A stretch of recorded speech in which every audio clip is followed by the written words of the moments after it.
Hi,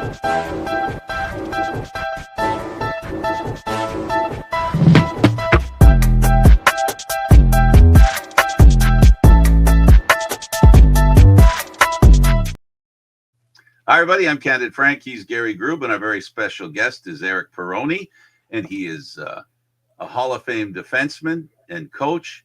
Eric, thanks for joining us on the program. No problem. Thanks for having me, guys. Well, Eric, give us your story on how you picked up a stick. I picked up the stick. My mother and our neighbor, they decided that they had two kids, two boys, and we had two boys, and we only needed something to do. And I guess they talked to somebody else, and we decided we're going to play lacrosse just down the street, Gerard Road, Meyer Lacrosse. 7 years old, signed up, went down, had no idea what we were doing. Came back with a skinned knee after the first time, but that didn't stop me. I was ready to go again the next week. Awesome. What kept you in the game? What kept me in the game? I just loved the hitting, the running, the shooting. It was fun. It was something to do every day. Like, we enjoyed playing road hockey and baseball in the backyard. Lacrosse was our organized thing we played. And I enjoyed the friends that I met, the people, the places we went, things like that. Absolutely. Gary. Who were the early influences that shaped you as a player? Who are my early influences? Well, my earliest ones were my first coach that I can remember, Pete Burns, a guy who told the parents that just keep feeding those kids the raw hamburger and they'll be good to go. And then the next one was Bud Kernahan. He was more about knowing more about lacrosse, going from there, organizing. He took us to our team. We played in 1975. We won the Canadian National B Championship. I was lucky enough to play on that team. 2 years after that, Whitby and Gerard Road amalgamated. And then my coach was Elmer Tran. I'm sure you guys have heard of him. Yep. There's a guy who taught me many, many things about lacrosse. Not just that you needed to be a big kid running people over. He goes, you know how to play. Use that. Use the size. Use the skill. Put it all together. Right. Now, being part of the Whitby squad, successful as all can be, still to this day, what do you think separates that program from some of the other programs? Because it's been so successful for so many years. I think the fact that we have good minor systems around us. We have Clarington, we have Whitby, we have West Durham. We also have guys who come back and coach again. Like, you've had Derek Keenan, Sean Williams. I can't remember who the coach is right now. Coming to mind. He's an NLL player, right? Yeah, Gavin Prout is in there now. What's that? Gavin Prout, part of this system. Oh no, that's the Brooklyn organization. Okay, the Whitby Junior Ray I was talking about. At the moment, I'm not sure, but Sean Williams was Is it Mitch Wild? Mitch Wild, yep, that's another. Yeah. Yeah. Okay. Yeah. And they had a good, successful year. But I mean, the fact is that it's a good organization and everything's well run. And players come back and coach again. Right. Now, you won, I believe it was 3 Minto Cups with them. Is there a favorite that stands out in your mind of these championships, do you think?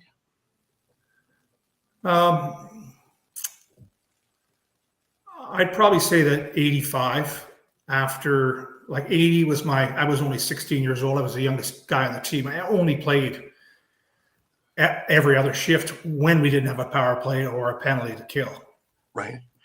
But in 84, we had a lot of, we had John Fusco, Kevin Van Sickle, Gary Crawford, Dale Kernahan. We had lots of great guys. Then they left.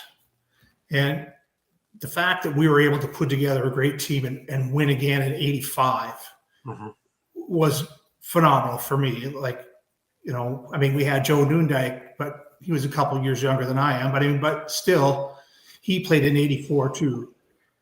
It's just the fact that we lost 6 guys, let's say, and then we're able to come back and still win again. Right. Let's talk about that. Talk about Nieuwendyk and some of the other players in there that just help make this thing such a family unit, really, to this day. Because even watching you guys at the President's Cup, you guys still get along famously. We still get along, which? Famously, you guys get along very well. Oh, yeah. It was a great team atmosphere. There was nobody. It seemed like always with somebody if there it wasn't good, that guy was sent packing. Right. And that never happened that I remember, but everybody tried to find their place and contribute the way they could. And we did all get along great. Right. Now, you built your career up as being an elite defender, being a big, tough defender. Was it really in Whitby where you started finding your footwork that this is what I'm going to be and this is how I'm going to do it? I'm not going to. The truth is that when I started playing, we were always playing offense and defense. Right. Even in 1980, 1984, 1985, we didn't like that. I mean, Peter Vipond and Neil Armstrong, they didn't like that game plan. Right. You lost your transition game if you changed all your players all the time, right? So I'm not going to say that because I scored lots of goals, so it's not like I couldn't score a goal. But I had to learn how to only play defense, and if there was an opportunity, sure, take the transition, no problem. But some teams we played against in senior, some guys never even they didn't even know how to play offense. Right. But I can't remember. Some of the guys called them like pizza delivery boys. That's all they carried it like this, right? They didn't even know how to. I mean, we were all over those guys. The minute they touched the ball, go on them, right, because they didn't know what to do with it. They knew how to right, check, and that's it. Right. Guys like Dave Durante always come back, and we've been on the show talking about how we used to be the fastest game on 2 feet because we played both ways. And now that we're specialized, we've lost that, and it becomes more predictable now that they're going to pull up and wait for offense to come on. Do you agree with that situation and that analysis? Yeah, I do think it slows it down a bit. I do, but I do see them cheating off the bench a lot. That they try to, they make up for that. I think that if 3 guys want to run up the floor and 2 guys change, that's great. If the other team should have to keep up. You know what? Don't slow it down for them. If they have to cheat off the bench, they should get a penalty. Right. It's funny because Wayne Cawley, when he was on, he was talking about that too. Is we don't need more rules. We actually need to just enforce the rules that we have. Yeah, and if they're not in that square, they're not coming on just yet. Right. Exactly. And it sucks for the guys who are busting their butt trying to make a transition play, and the other guys cheating off the bench and stopping them. Right. I don't think that's fair at all. No, I agree. I'm a big proponent actually of the two-way game. I wish we could get back to it. Six Nations has given us a little bit of that because they've had so much talent recently that you can't really put a guy like a Dane Smith and just keep him in defense. But so they actually started running lines again in the last couple of Man Cups. But I wish that we could get more back to the style when you guys were playing. Yeah, I would enjoy that. Yeah, I wish they would say, no, you have to do that, or just even try it. But I do know there are some guys that can't check. Right. I'd be the first one running at that guy with the ball, being like, no, this guy doesn't know what to do. So. Yeah, and they stand out like a sore thumb very quickly. Right. Now, when you moved up to Brooklyn and the senior squad, really, what were the biggest adjustments after coming from junior? A lot of the guys that I've talked to coming from junior into senior are like, wow, the speed. Was that the issue, or is it just just you guys went up all together and away you went? I had no issue with it because I had played some senior when I was in junior, and I was always big. Let's say when I was 16 years old, I was 6 feet tall and 185 pounds. Right. So I never had an issue. And when I played senior, there was always guys playing with Brooklyn I knew who they just said, Eric, just go out there and play like you normally would. Don't back down from anybody. But I do see for a lot of guys, the difference is you're now playing against men. You're not the big fish in the little pond. You're the little fish in the big pond. Right. Right. Now, this was in the era for Brooklyn lacrosse. You guys won 4 or 5-man cups in that little era there of 15 years. What do you think separates that era from, say, now? Is it just money from the top teams, or is it more to it than that? There is money from the top teams. That's a big issue. I mean, I know that we don't have that kind of money because of the vice president of the Brooklyn Lacrosse Club. So I know that we don't have that kind of money. And I wish we could fill the place up and we have that kind of money. We could compete on a level playing ground.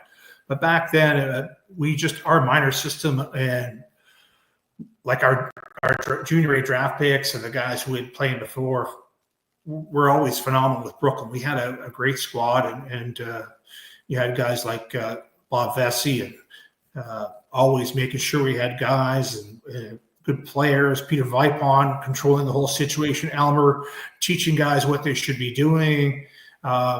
We had a great system, and we still have a great system.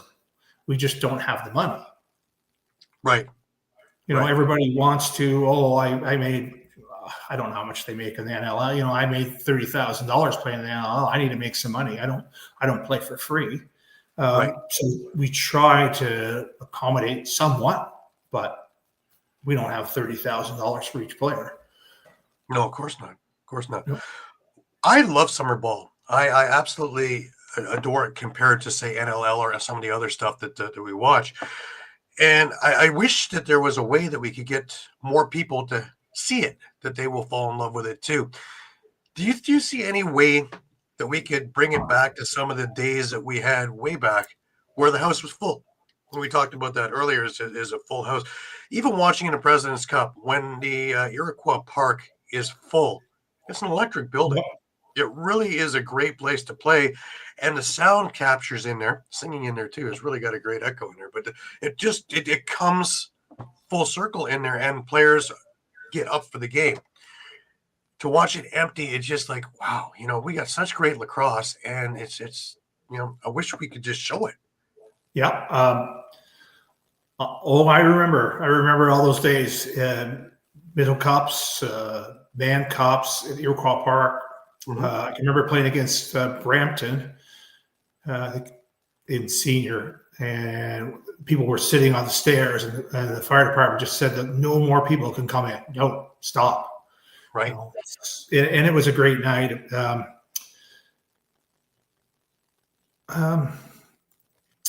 This Firewolves thing in Oshawa, it may help us out. Right. It may introduce a whole new group of people that have never seen lacrosse that just suddenly decide, it's professional lacrosse. Let's go check it out, right? Right. Well, when they realize that in the summertime, I can go see the same guys play just down the street. And the price is a little bit cheaper. It's not the same hoopla, but it is great lacrosse. So maybe those new people, that's the one thing I would say, new people that we need to get coming out to the game. That's how we're going to fill the stadium again. Right. I look at a couple of things actually, and of course advertising at the Firewolves games, of course, and selling the whole thing. And the other thing is that it's much more approachable than NLL. You can meet up with your favorite players afterwards much easier than in an NLL situation. So to have that personal touch and make sure that people know that, I think is a big thing. And of course, the biggest thing, of course, is market to the kids. and summer ball and bring here. And I don't know if it's fiscally smart, but to discount it for kids under 12. So, it's already inexpensive, but just to make sure that people know, because once you get the kid, well, they're going to bring mom and dad, brother, sister. For sure. They're not just dropping their 12-year-old off at the arena. Right. Yeah, we already do have that where, you know what, a lot of people don't know that kids are free. Just the parents have to play and pay, and the teenagers, you know, but the kids are free. We used to do, they had to wear their game jersey and come to the game, but now it's just all kids get in for free. Because some parent had to bring them, and some parent may start to really like it, and some parent may tell his friend. And you know, we've tried a lot of things recently. Now Brooklyn, now we have a bar again. We have turf. We have air conditioning. So you know, and we have a great team. So and a great place to play. Just an absolutely stellar place to play. Yeah, there's not a bad seat in there. Like it's wonderful to watch. Yeah, and it's accessible. You can easily get to it off the 401, off the highway. So it's not something that's like, oh my God, I can't find this place. It's easy to get. You can take the GO train, right, and walk across the street. It's amazing. It's amazing. That's been my always been scratching my head on these things. Is why can't we get? I realize it's summertime. I realize that people want to be outdoors and things and put it into an arena, but to set aside a Wednesday night to take the family out and enjoy, great lacrosse. The same players you're paying 50, 80, $100 to watch in the winter, you're watching for $10 in the summer. To me, that's a steal. Oh yeah, for sure. I think a lot of an issue too with lacrosse players, parents and stuff. These kids are going to tournaments. They're playing field lacrosse in the spring, and they're going to tournaments there. And then they're starting their box lacrosse. They're going to tournaments there. Then they're playing on club teams like Edge and Evolve and stuff like that. They're going to other tournaments. So sometimes I think what happens is the parents are just like, my goodness, we have a night off. I just want to stay home. Yeah, I can see that too. But the OLA Festival draws a ton of people in there. Yep. And I know that you guys work hard at getting it marketed and getting it through those 2 weeks are just nuts. It's to keep them coming and get them there beforehand. And I don't know if it's to try and hand schedules out or try and whatever, just to make it the party for the adult, but the wide-eyed thing for the kids. I have no idea if it's bring back guys like you, some of the other alumni that are in booths and whatever, just to meet and talk. And I'm sure the clinics and things like that also work, just to keep them, get them that they want to be at the rink all the time. Right. They start to know who the players are. That's a big thing, I think, is they know who the players are. They connect with them. They want to come. They see them. They meet them after the game. Boy, I need to come back next week. That's what we need to do. Right. Because I know that just for an example, in San Diego, Cam Holding, he does that. He works with all the youth players, and he's developed such a rapport that these kids, they don't talk so much about the team itself, but they talk about him individually. So they're really invested with him as a coach and as a mentor. That's I remember when I was growing up, and we knew the certain guys that we just you didn't want to disappoint. We said we're going to be there, we're going to be there. And I think nowadays everything is more it's regimented and everything is in, out, and all over the place. But that the old school idea, I think, really, and the ideal really works. And I think that would be a huge push forward, I think. Well, we're trying for that. It's just, a lot of guys are rushing in to get there, and then they're rushing in to leave. We don't have time to hang around. I know NLL teams are the same way. They go on a road trip, and they don't have time to, have a beer and enjoy themselves on a road game. Oh no, we got to get to the airport, and we're leaving. Right. It takes away from the fun of it, and it takes away for the opportunity for kids to meet them. I know that's not your home team, but it's always nice to meet other players, have a few minutes and chat with them. Yeah, because who knows on what level to touch a kid, and that sparks that passion for the game, and it Exactly. could just be a general meeting of it. I love it, and that's why I love seeing all the alumni around. Brampton does it now again. Brooklyn does it. Peterborough does it, and they've done it for many years. So much so that pregame and postgame are almost as important as the game itself there. Well, yeah. In fact, I think pregame is actually more important than the game there, and watching I would everybody. love for us to have more of our alumni come to the games, and I mean, I've seen it where fans come. Oh, I remember watching you guys play. I'm such a big fan, and are you guys going to be here next week? I'm going to bring my friend, and we're going to. He'd be happy to see you guys. Right. But life gets in the way sometimes. Everybody's busy. Right. Now, you played for a long time. What was the biggest thing that kept you motivated and competitive through all those years?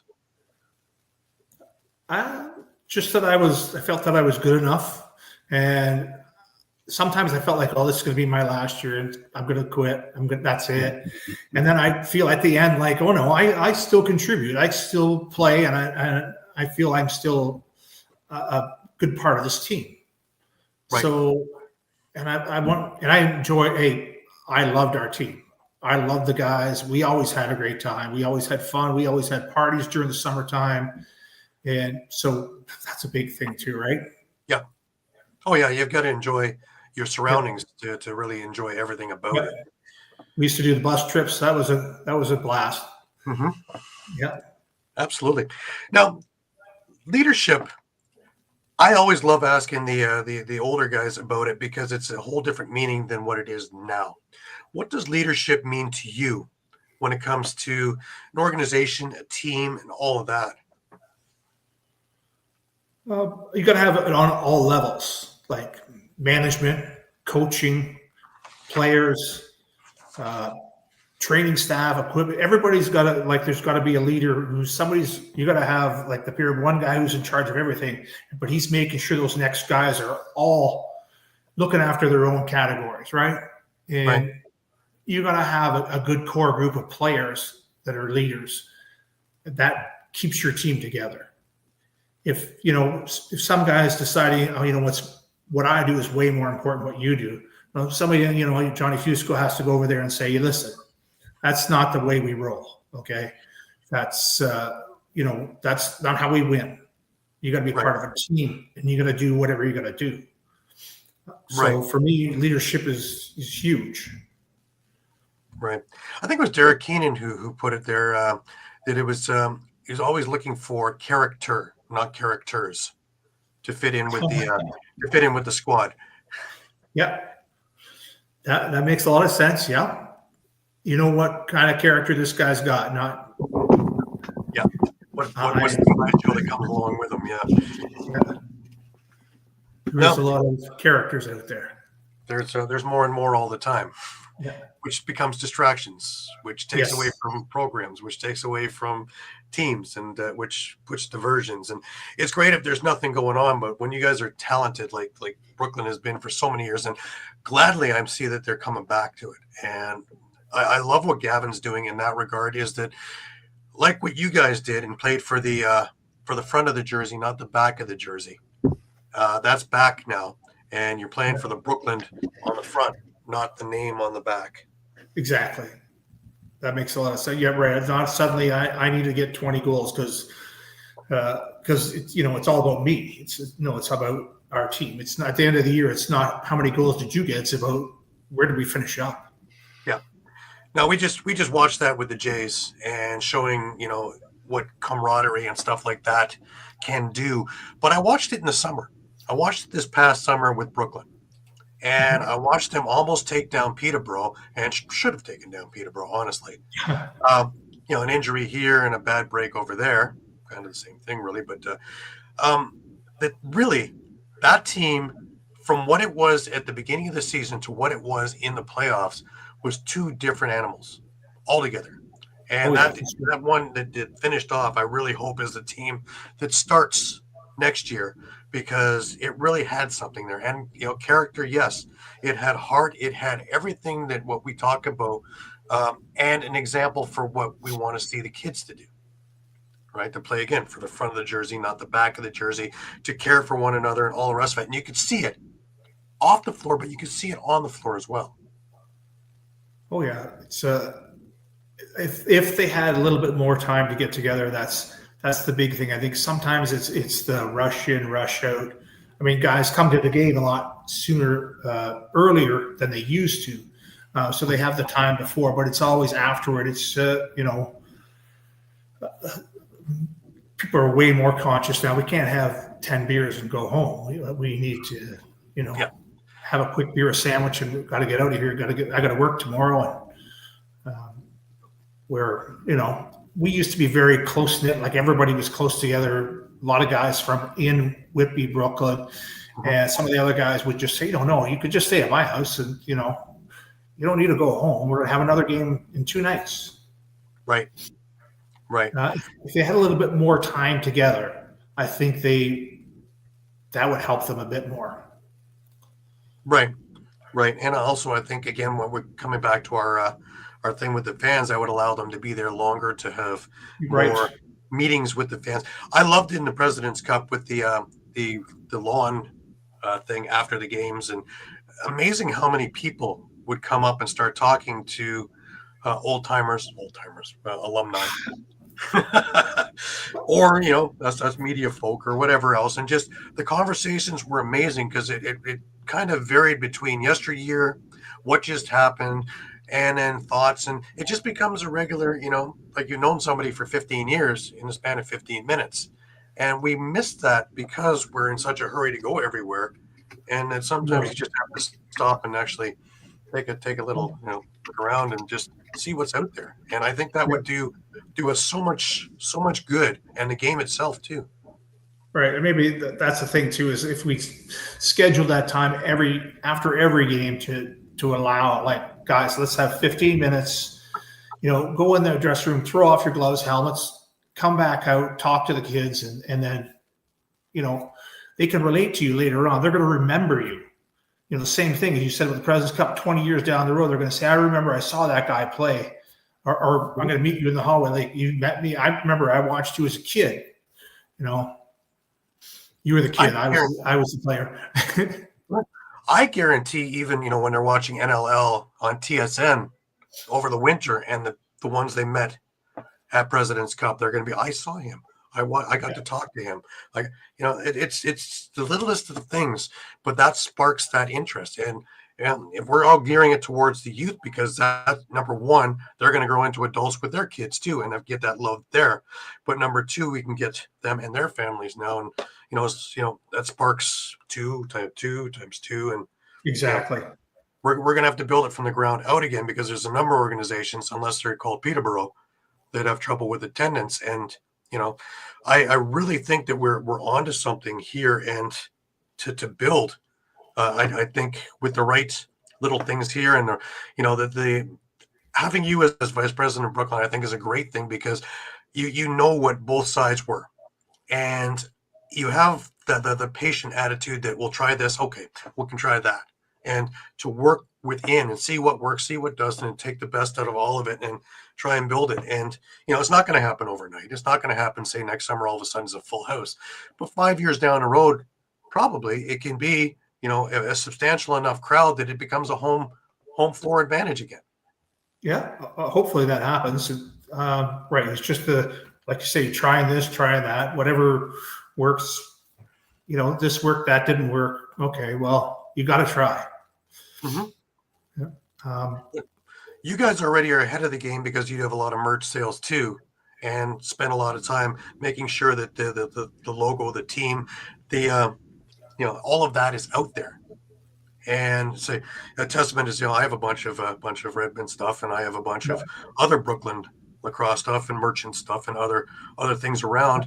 And it's when I wear it, I can elicit a lot of I remember when, and other things like that, retro nights and things like that, to try and bring back more of the I remember when people. That's right. I think we sold off I think we're done with all the Redmond stuff we have. Pretty well run out of that stuff. Now we're on the Brooklyn Lacrosse Club. Sometimes I do find it a problem when I'm going out to get sponsors. People don't know who the Brooklyn Lacrosse Club is, Right. and they have to say, well, it used to be the Brooklyn Redmen. Whoa, what do you mean? And I'm like, oh, don't, don't start. Yeah, I understand the headache it becomes on that one too, because it's almost like you're trying to push a new brand, right? On and trying to. We're the same thing, but you just changed the name. Yeah, we're the same. We are, and we're all part of it still. The problem is branding is a thing. Oh yes, for sure. Yeah, and you know what? We've talked about maybe getting a new brand. That maybe the Brooklyn Lacrosse Club just doesn't hit it for a lot of people. With possibly getting a new name.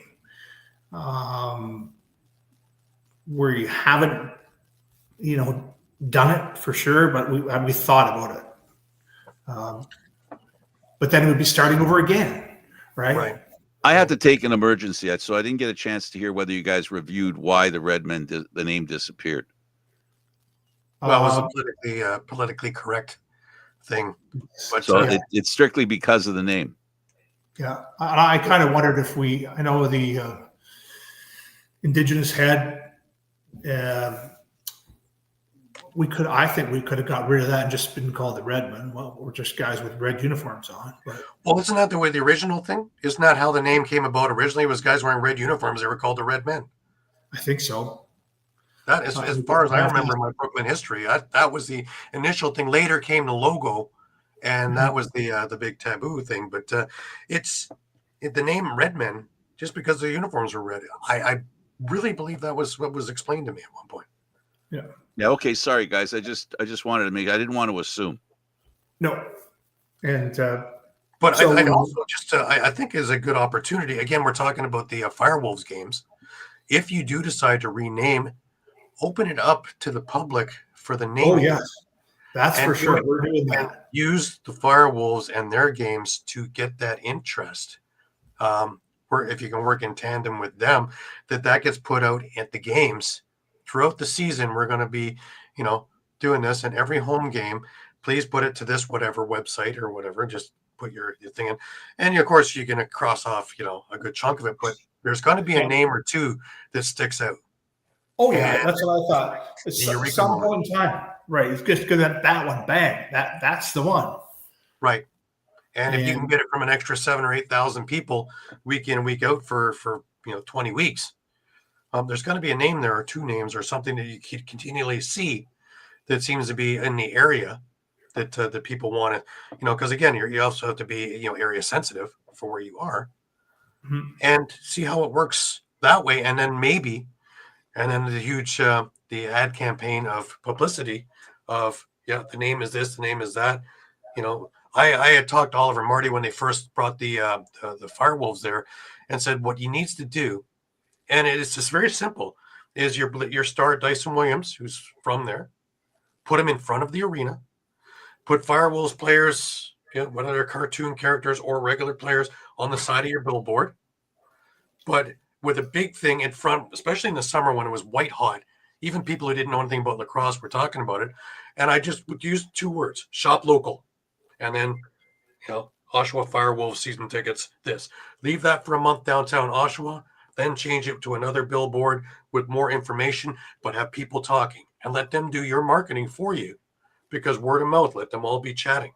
And the same thing I think would work if you did this with a name and a rebranding.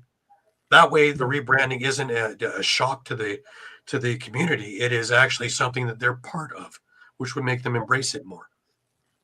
Exactly. I mean, we're trying to work with the minor, Whitby Minor, Clarington Minor. We're trying to establish that contact and bring that back together. And same thing with Whitby Junior A. We want to be, right. all these people, you know what, you want to go see Whippy Junior A, you want to see us, like all these kids are watching lacrosse.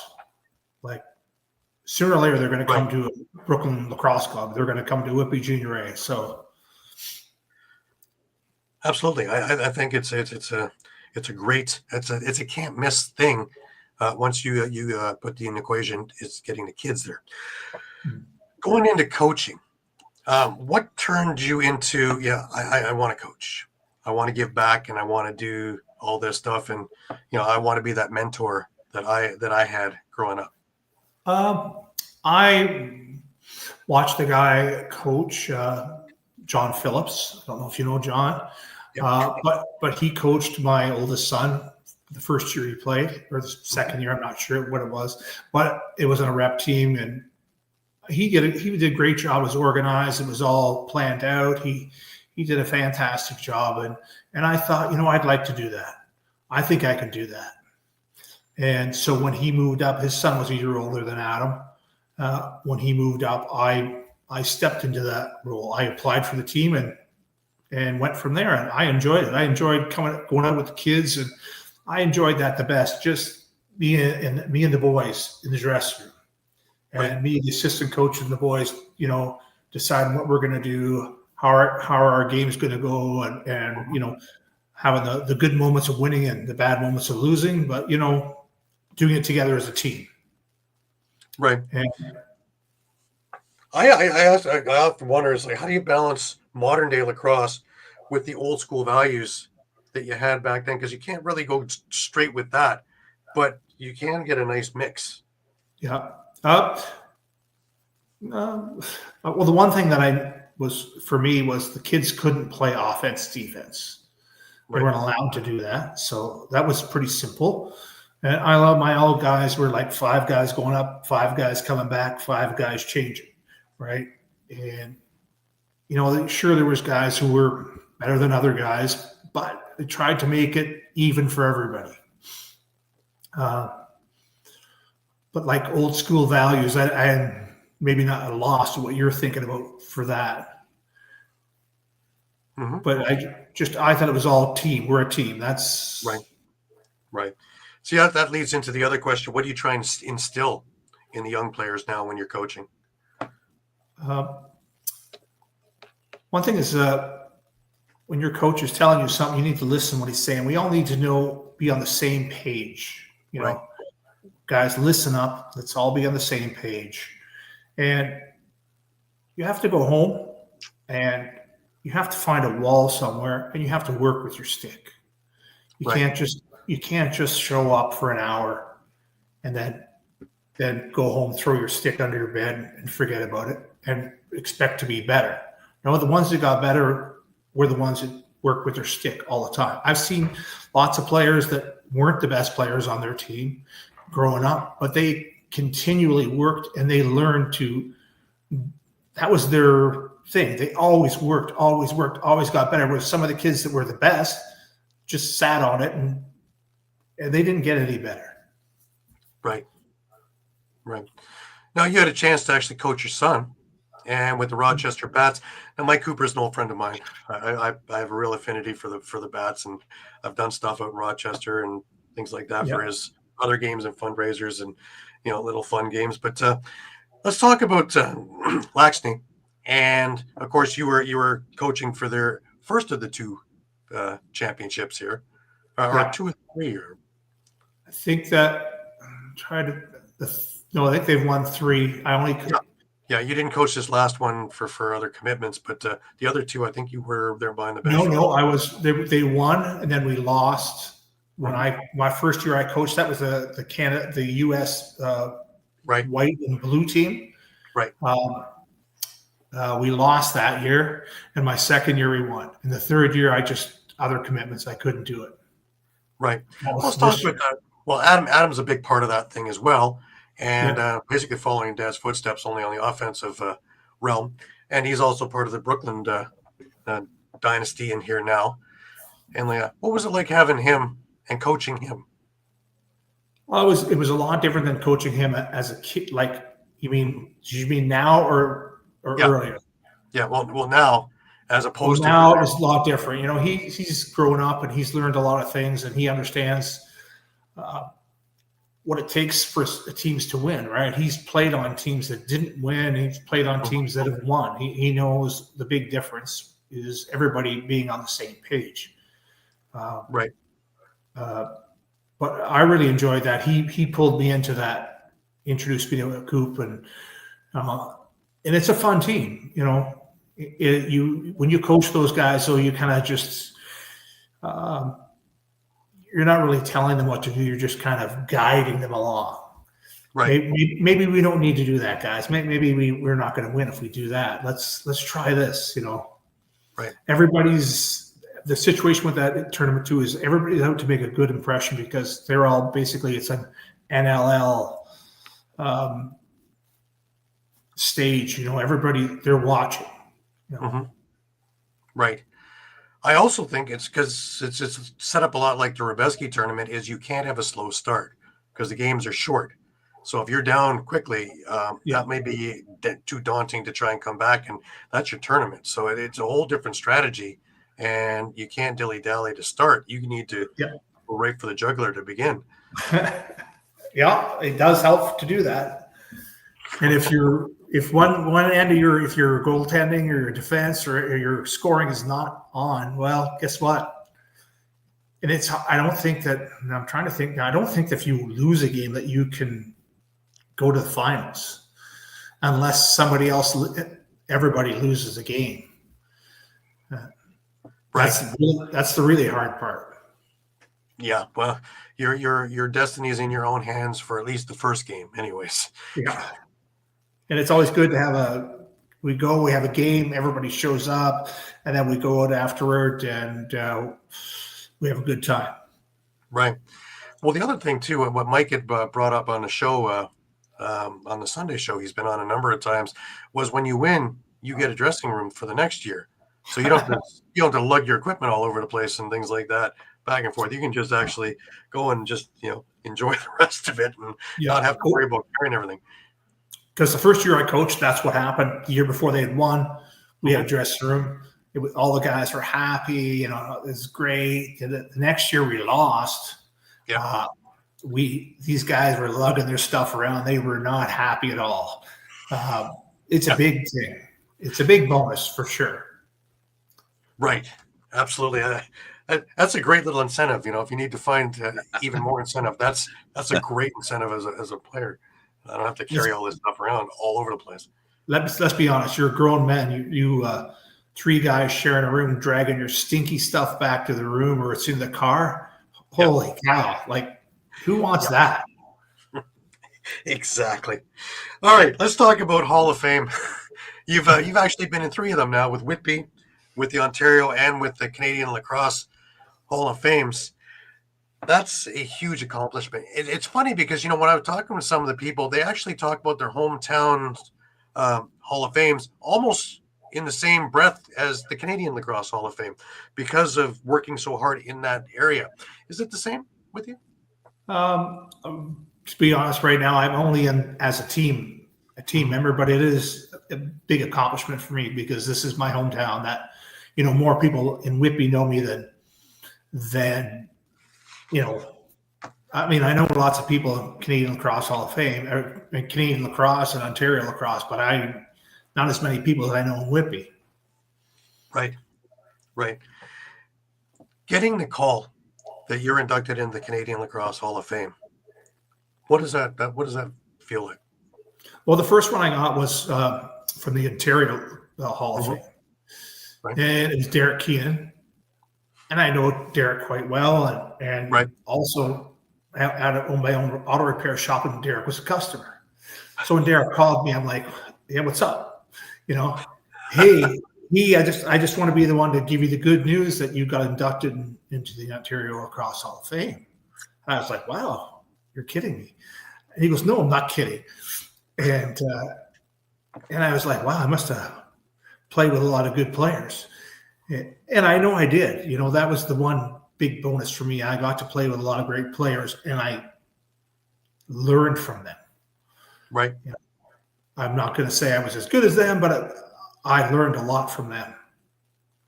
Right. No, I think you sell yourself short. I think you're modest because I think that you had a huge part to do with a lot of it. Winners win. And when you take a look at three Minto Cups, yeah, you were only a bit on the first one, but to be in the heart of it for two of those, and then you take a look at the amount of Man Cups you win, that's not a fluke. That has to do with, again, we talk about character, and just talking to you and listening to your way of digesting it and being able to analyze it and perform it. I think it's a lot more than just, well, I was with some great players. That may work if you're there for a year or two. Through 16 years, I think that no, it's more that the cream rises to the top. I think that there's a reason why all these other lacrosse people go, he's the guy, we want him in. Yeah. No, thanks. But it's it was a big surprise, and the Canadian, and I didn't even know. And the funny part is, I don't know if you knew Larry Power. Mm-hmm. And Whopper, yeah. Yeah. So he, after games at times, he would always say, "Eric, you should be in the Lacrosse Hall of Fame." And I go, "Oh, well, I mean, there's lots of people that should be in the Lacrosse Hall of Fame that probably aren't." And right. And then I found out later on that he put my name in. Wow. And before he passed, he was in a nursing home in Bowmanville. And I went to see him and thank him for that. And oh, no problem, man. You need to be. I'm going to nominate somebody else now. He said, "There's lots of guys in Whitby that aren't in the Hall of Fame." Mm-hmm. And that was it. And then the Canadian Lacrosse Hall of Fame. I got a call from. I believe it was Brad Joseph at the time. He called me, and I didn't even know. He goes, "Well, you're automatically nominated because you're in the Ontario Lacrosse Hall of Fame." And he goes, and then you go across. He says to me, "Oh, I go across your resume, and I see all these things, and you check all these boxes. So, congratulations, you're in the Hall of Fame." Wow, thanks. Really, it's a big honor. Absolutely. But I think that you carry that honor very well. And it's guys like you is why the game is such a great thing and why the community is such a great thing. Because that's what, in my eyes, sets it apart from every other sport, is the people involved in lacrosse from way back as well as now is the best community that I know from all other sports that I've been part of as well. That this is, it's such a tight-knit community, widespread, even Europe, and just to have it all together. When something goes down that's really important, everybody comes together. Doesn't matter from what walk of life, and they help. And it's the only place that I know that is to that degree is the lacrosse community. Oh yeah, that's for sure. You know what? We all compete against each other, but when the chips are down or things need to be done, well, we can all call on each other, and we'll all contribute. Absolutely. The family lives. Mm-hmm. Box lacrosse continues to grow internationally. Where do you see this sport heading down the road a little bit? Is it like hockey, where if we're not paying too much attention to the Europeans, that pretty soon they're right? Exactly. They're gonna get better. There's a lot of teams, right? I mean, it's not like right. You always look at it at some point in time that, like when they had that Four Nation Cup, I think it was called, that you expected it to be USA, Canada, but there's Finland and Sweden. You don't forget about them. Mm-hmm. If you forget about them, they're going to knock you off, and they're going to the finals. Right. So I think that's going to happen. I mean, box lacrosse, I know is big. I mean, for men, for sure. Women, I don't know at all, but these things are picking up, right? Yeah. Women is still Canada, US, but they now have in all these other places teams, and they're learning, and they have North American coaching. So they're going to learn the style, and they're going to, just like the men. I keep going back to the Rebeski tournament because I've been going there for a number of years now, and just to watch the Czech team, and watching the Polish team and a few of the other teams, and watching each year as they make monumental gains. The Czech team is just outrageous to watch. They play a different style, which usually for the first little while, kind of crosses up the North American teams because we're used to a set style that we're playing.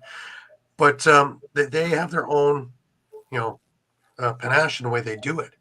And now they have their coaching and they have enough players and they have the kids. And the kids are out there and they're wearing their favorite jerseys of whichever in there. And they have great crowds there too at the games. Oh, yeah. When Raditon's playing, you get 2,000 people there. And it is just the whole town stops. Everything stops.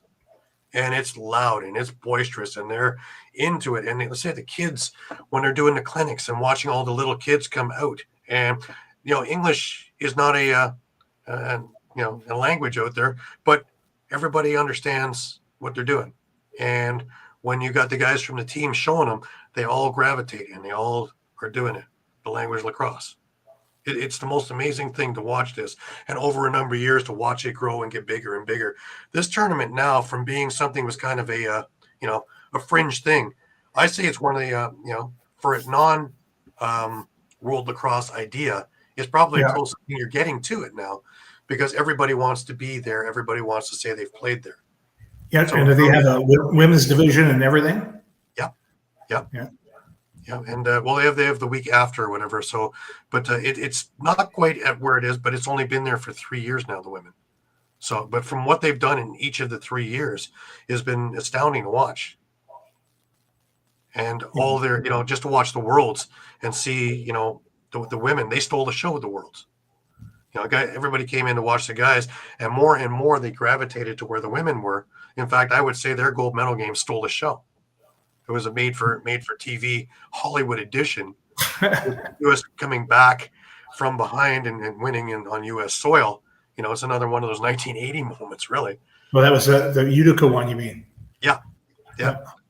But to have that kind of echelon from, the first day of who are these people to the, a week and a half, 2 weeks later, everybody glued to their set or glued to the arena to watch the gold medal game between Canada and U.S. women. I had all of their people on the show. I had Dana Dobie. I've had Emily Harris Chuck and all the rest of the Canada U.S. and to talk about all the trials and tribulations and the euphoria of finally being there and making it there. And it was wonderful to listen to. And you want energy and you want that oomph that that the game's in the right hands. So you just have to listen to them. And I think that they're going to make a lot of noise in the next Worlds because they're still pushing. And U.S. Boxla really is starting to get behind them. So, again, Canada needs to, get their ducks in a row. Because Lacrosse Canada, you just have to repeat it. And they keep working on it, though. I mean, they've I know firsthand from experience, I mean, the women's they've changed. They're working to getting around to getting together more often, to play together more often, with even against each other, like top 40 players, stuff like that, so that they get more opportunity to try rather than just throw them together. Let's go. We're going to the World Championships. Get out there now. Right. Well, the more they get out there and the more they're able to do it, it really is amazing to watch them just gel. And some of the other places like the Netherlands, Poland, and some of the ones that didn't do as well. But it was funny because the one thing I noticed at the Worlds was that Canada and the U.S. It wasn't just we're the Canadians, we're the Americans. No, they took all these guys under their wings, and they would talk with them. They would answer questions. They would show things. They would do things, and it is again, community comes to mind, and together each achieves more, that team thing. And it's just for the whole thing. Everybody knows that they're on the cusp of something really great. And if they work together, everybody wins. Exactly. You know what? If more people are watching, we all win.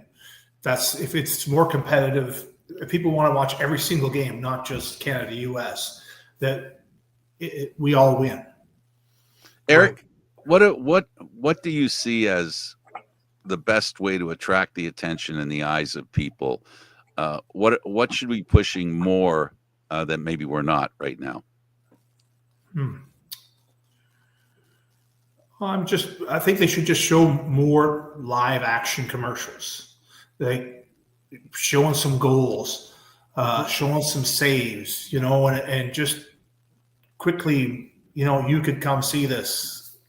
I just think sometimes they think that they're just going to say their name, the Bandits. I mean, they're filling the place anyway. They don't need to worry about it. I mean, some of the other teams just say, "Oh, we have lacrosse." So show the action, show the speed, show all the teams have cheerleaders and there's stuff going on all the time during a game. If people could see that the stuff is going on, this isn't just lacrosse and stop play. It's like a lacrosse entertainment. We got stuff going on halftime. But I do think that the goals and the saves and some big hits will bring people out. I mean, people watch hockey and still, I think a lot of people still want to just go see fights. I mean, right. Yeah. I remember what Jamie used to do with the Toronto Rock is before the games, he would put like a 2-minute clip of the last game and the highlights of, the action, the goals, the diving, the fans. Yeah. And I remember telling him is all you need to do is get a video editor to take any 30-second clip out of that 2-minute thing, make that your commercial, put that on television. And at the end, just your number, tickets, that's it. Because you have everything in there. Interesting enough, I looked yesterday to buy Firewalls tickets. And because they just started selling the single tickets. So I looked and they only have standing room. That's it. There's no seats. That's a good news. That's great news. That's something I've been saying for forever. That's what we've been saying since we had the Commissioner Sakavitz on. Is that's the right area because of all of the nominations around there between Peterborough, Cobourg, Whitby, Brooklyn. I guess, and the everything aligned because Toronto's now in Hamilton, so I guess it's not really affecting them, right? It's not. If they were Toronto, I don't think you could have a team in Oshawa, right? Well, I had this specific conversation with the commissioner. Now that they've gone to Hamilton, why wouldn't you want that? That would be the one place that I've always, as Gary knows, it's the one place I've promoted for a team because of it's lacrosse. It's not like you have to build anything because every other lacrosse franchise the NLL puts in, they're building lacrosse in that community. You've got a ready-made community already. Exactly, and you've got lots of places. There's all surrounding communities.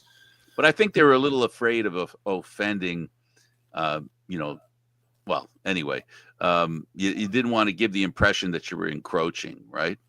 Right. And that caused a little bit of fear of even talking about expansion to Peterborough or Oshawa or whatever, right?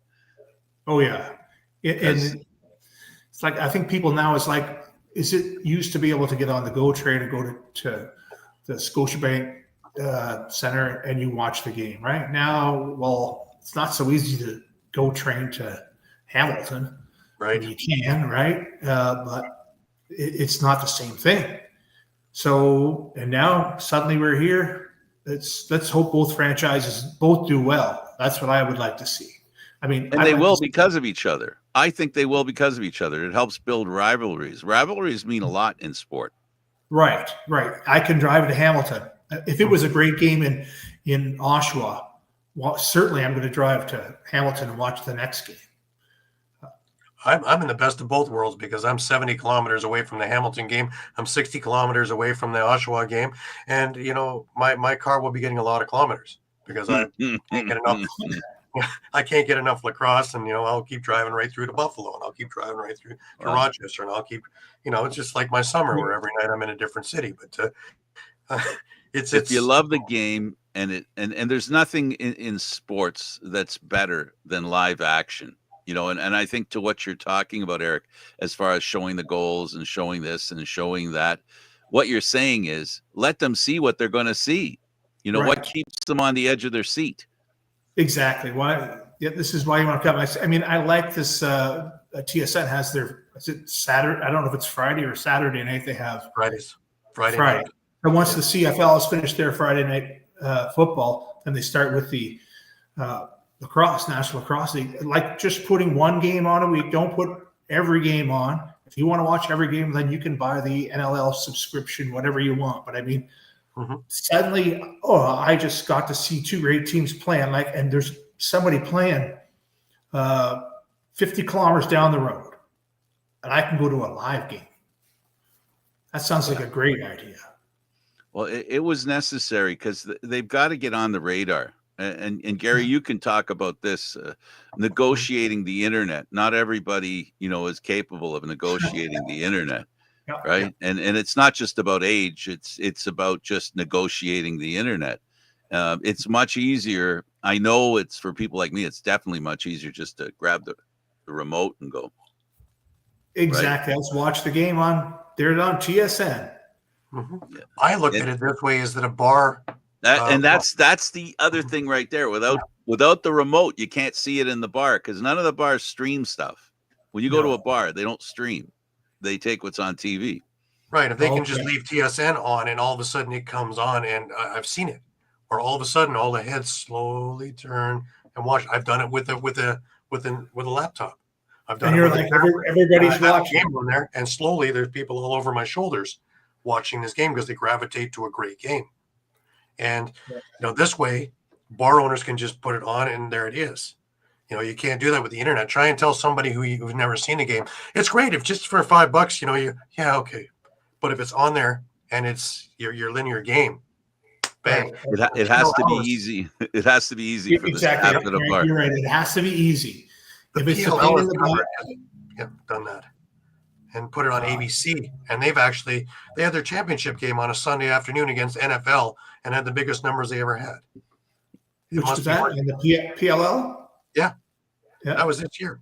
That was this year's championship game had more eyes than it's ever had before, and it was on Sunday afternoon in September against the NFL. That's astounding to me. There's something there. Great. Right.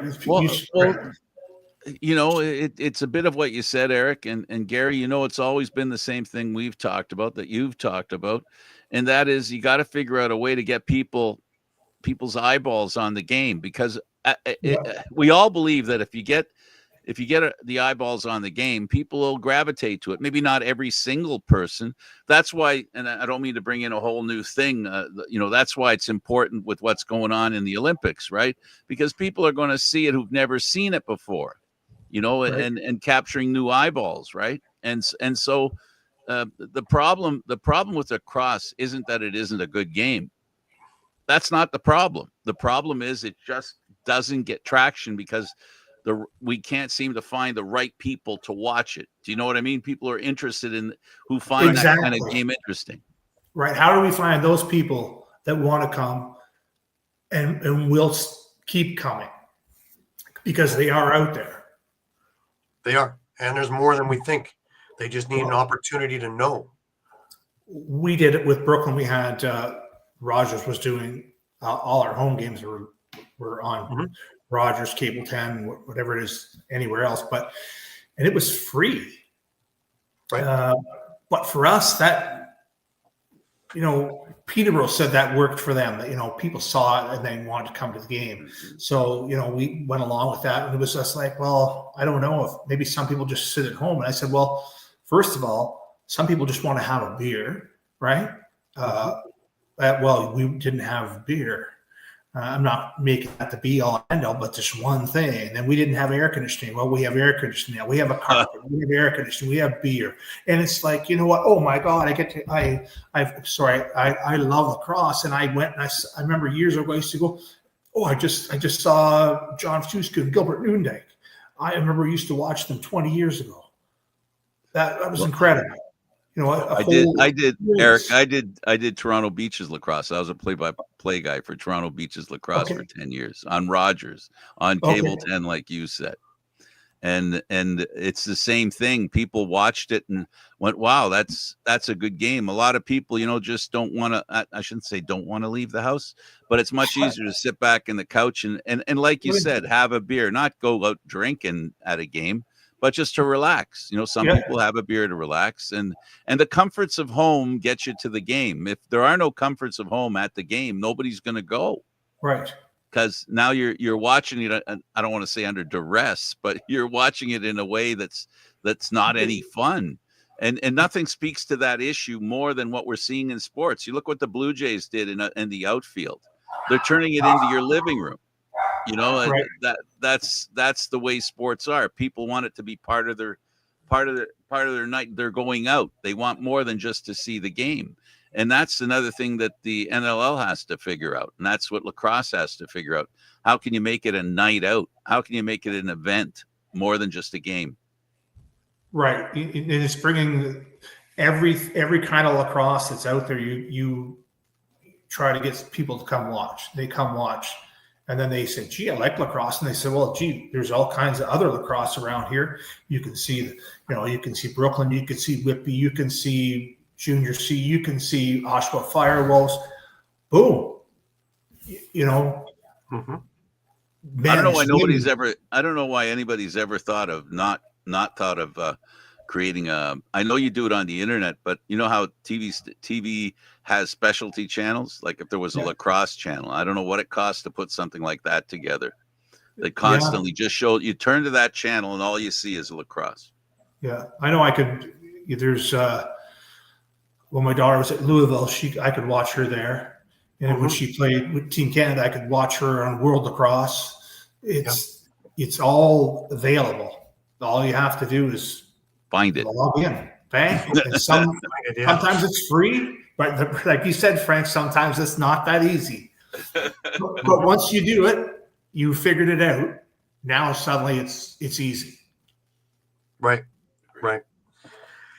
I want to end with this: is when people think about Eric Perroni years from now, what do you want to be remembered for?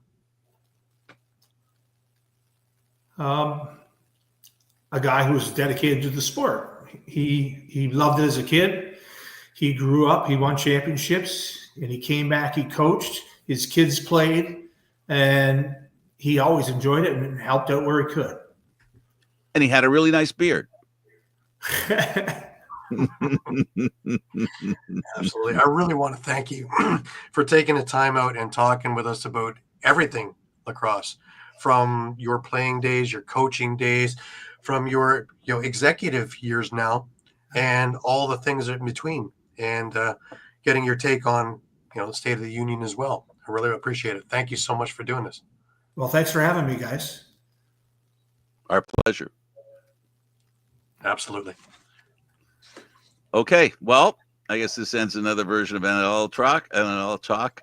Always talking about lacrosse, all lacrosse all the time. And, of course, our guest has been Eric Perroni. Gary Groob, Candid Frank, say have a great week. And don't forget, we'll be back again at 4 o'clock next Thursday. Thanks for watching, everybody.